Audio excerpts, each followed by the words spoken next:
আইএসএলে ইস্টবেঙ্গল দল জামশেদপুর এফসির বিরুদ্ধে ম্যাচ খেলার আগে নাওরেম মহেশ সিংকে নিয়ে এলো বড় আপডেট। সেই বিষয়ে বিস্তারিতভাবে আপডেট দেবো আজকের এই ভিডিওতে। থাকছে এআইএফএফ জুনিয়র লিগে আজকে খেলতে নেমেছিল ইস্টবেঙ্গল দল, সেই ম্যাচে কি রেজাল্ট হলো আর পয়েন্ট তালিকায় তারা মোহনবাগান থেকে আগে না পিছনে আছে তা বিস্তারিতভাবে আপডেট দেবো আজকের এই ভিডিওতে।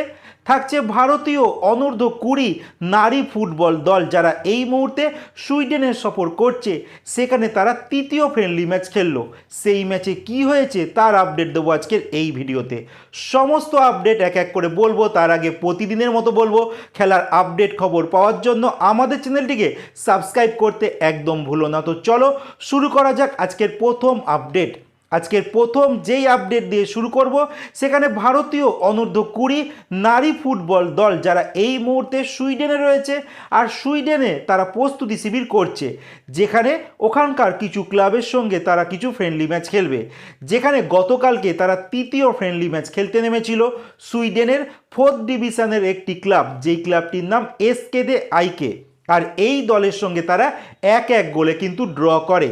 তোমাদের বলে দিই, সুইডেনের 4th ডিভিশনের যে ক্লাবগুলো খেলছে তাদের লেভেল কিন্তু আমাদের সাউথ এশিয়ার যে সমস্ত ফুটবল নেশন দেশগুলো খেলে তাদের লেভেল সেম। সেখানে ভারতীয় নারী ফুটবল দলের এই পারফরমেন্সকে কিন্তু আমি খুব একটা ভালো পারফরমেন্স বলবো না, বাট মোটের উপরে তাদের যা কোয়ালিটি তারা ঠিকঠাকই কিন্তু খেলেছে। আগামী কয়েকদিনের মধ্যেই কিন্তু মে মাসেই কিন্তু আমাদের অনূর্ধ্ব-20 নারী ফুটবল দল এএফসি এশিয়ান কাপ অনূর্ধ্ব-20 সেখানে মূল পর্বে পার্টিসিপেট করতে চলেছে।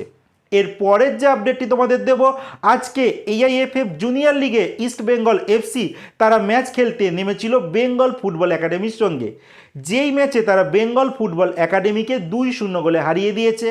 আর গতকালকে মোহনবাগান সুপার জায়েন্ট দল তারা নিজেদের ম্যাচ খেলতে নেমেছিল অ্যাডামাস ইউনাইটেডের সঙ্গে, যেই ম্যাচে তারা অ্যাডামাসকে 1-0 গোলে হারিয়ে দিয়েছে।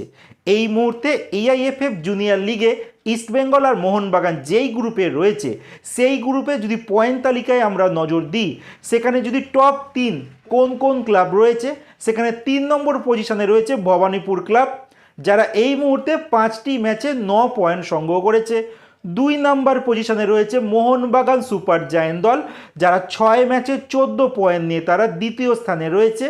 3 নম্বর স্থানে রয়েছে ইস্টবেঙ্গল এফসি, যারা 7 ম্যাচে 17 পয়েন্ট নিয়ে 1 নম্বর স্থানে রয়েছে। ইস্টবেঙ্গল দল মোহনবাগান সুপার জায়েন্টের থেকে একটি ম্যাচ বেশি খেলেছে আর 3 পয়েন্টে তারা লিড করছে। মোহনবাগান সুপার জায়েন্ট দল তারা নিজেদের পরবর্তী ম্যাচ যদি জয়লাভ করতে পারে, সেক্ষেত্রে কিন্তু তারা ইস্ট বেঙ্গলের সঙ্গে সমান পয়েন্টে পৌঁছে যাবে, কিন্তু গোল পার্থক্যে ইস্ট বেঙ্গল মোহনবাগান থেকে অনেকটাই এগিয়ে রয়েছে। আর একটা জিনিস তোমরা এই বছর নজর করবে, যে ইস্টবেঙ্গল আর মোহনবাগান যে সমস্ত টুর্নামেন্টে খেলছে, যেমন ধরো AIFF sub junior league, junior league, elite league, এছাড়া আরএফডিএল, আর বর্তমানে যে আইএসএল টুর্নামেন্ট চলছে, সেখানে দেখতে পারবে ইস্টবেঙ্গল আর মোহনবাগান তারা পয়েন্ট তালিকায় নয়তো 1 নম্বর স্থানে রয়েছে, নয়তো 2 নম্বর স্থানে রয়েছে। দুটো দল কিন্তু এই বছর দারুণ পারফরমেন্স করছে। আর ইস্টবেঙ্গল আইএসএলে বিগত কয়েকটা বছর বাজে পারফরমেন্স করেছে, এই বছর তাদের টিমটা ভালো হয়েছে, অনেকেই আশা করছে ভালো কিছু হয়তো এবছর করে দেখাবে ইস্টবেঙ্গল। দেখা যাক, সেটা তো সময় বলবে। এরপরে শেষ যে আপডেটটি দেবো তোমাদের আজকের এই ভিডিওতে, সেটা ইস্টবেঙ্গল দল আগামী শুক্রবার দিনকে তারা ম্যাচ খেলতে নামছে আইএসএলের জামশেদপুর এফসির বিরুদ্ধে কলকাতার মাটিতে, সল্টলেক বিবেকানন্দ স্টেডিয়ামে। আর এটা কিন্তু ইস্টবেঙ্গল আর জামশেদপুরের তৃতীয় ম্যাচ। আর এই ম্যাচ শুরু হওয়ার আগে ইস্টবেঙ্গলের বিদেশি খেলোয়াড় মিগুয়েলকে নিয়ে একটা চিন্তা থাকছে, কারণ তিনি লাস্ট একদিন কিন্তু প্র্যাকটিসে আসেনি, আর তার কিন্তু কোনো চোটও নেই। কী কারণে তিনি আসেননি সেটা একটা ধোঁয়াশা রয়েছে, সম্ভবত কোনো ব্যক্তিগত কারণ থাকতে পারে। বাট এই মুহূর্তে যেটা সবথেকে ইম্পর্টেন্ট ব্যাপার, ইস্টবেঙ্গলের দেশি একজন ফুটবলার মাঝমাঠের খেলোয়াড় যার নাম নাওরেম মহেশ সিং, যিনি প্রথম দুটো ম্যাচ চোটের জন্য খেলতে পারেনি, তাকে কিন্তু এবার ফিট ঘোষণা করা হয়েছে।